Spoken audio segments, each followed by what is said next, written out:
Hello, this is the final of the tutorials for sequences. This is the ascending seconds sequential pattern, and there's two options for us. So I've written out, laid out here, two different groups of ascending second progressions. Each one of them going 1 to 2 to 3, and I've moved to B flat major instead of G minor because you will not have a 1 to 2 sequential pattern in the minor, because the 2 is a diminished triad, so this is really a progression only in the major key. Though that doesn't keep you from writing an ascending second progression starting on another chord like a 3. That's less common, but you still can see it. But most of the time you'll see it in 1 and you'll see it in major. So I've already summarized the ascending 5/6 basic technique, so I've put that in soprano here. 5 to 6, 5 to 6, 5 to 6. Now the tenor cannot double the bass for the whole chord, the whole bar, because then parallel octaves. So the tenor's got to move. Two ways: you can have them double the alto, then come back and double the soprano. Double the alto, come back and double the soprano. Double the alto. Another possibility is to come down and double the soprano instead of the alto, and then back doubling the bass. And that's the one I want to do. For now, either one works, but this will set up another variant for the bass. So I want to look at this kind of voicing. So let's listen.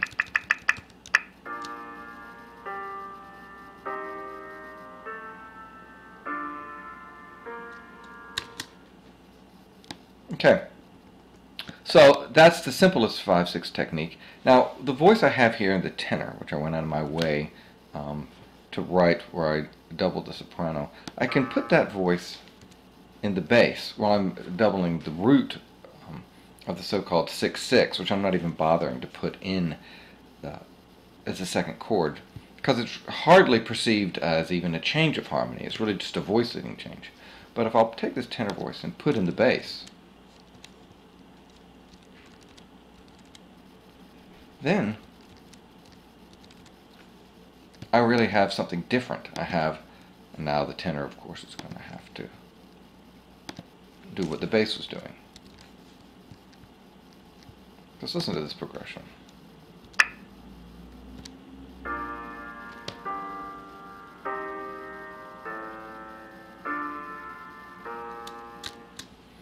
Now, with the bass moving to root position triad, you really do feel a change of chord. So here we'll actually put in the Roman numeral, the 1 to the 6, 2 to a 7,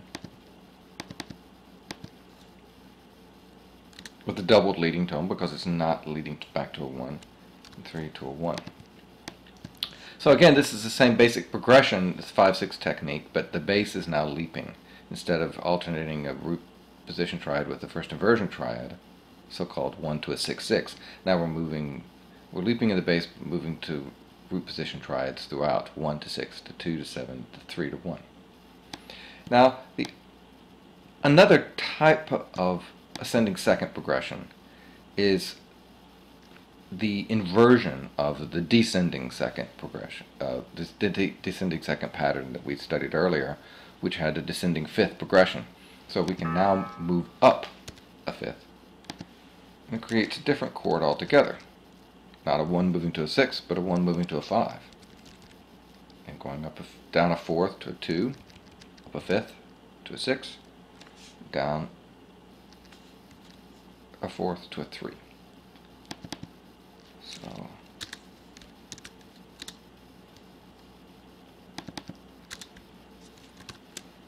it usually stops there. So what do we have to do with the other voices? Well, the soprano, where it moved, had to move up in 5/6 motion, now just stays steady. It's the fifth in the first one chord, now it's doubling the root. The alto has to move down. Whoops. Alto has to move down to the fifth, tenor has to move down to the third. So you get this. It's a simple 1-5 chord. We've written it in dozens of times. But now you're doing the progression 2 to 6. Not a progression that you've written a dozens of times, but the voice leading is exactly the same.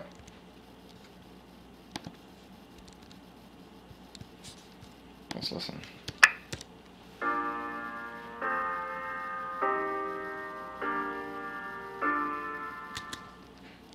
By the way, we could keep moving on. Let's do that because it sounds nice. It's going to a 1 chord. Actually, no, it's not. Let's just leave it there. I do want to show you a typical variation you'll see is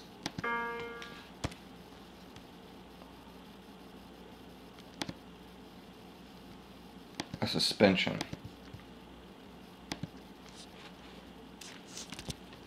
of the doubled root in the first chord, suspending over and then creating a 4/3 suspension.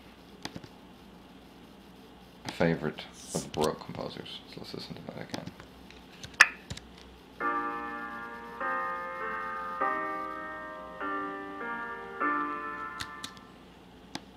And let's compare that to the other ascending second again.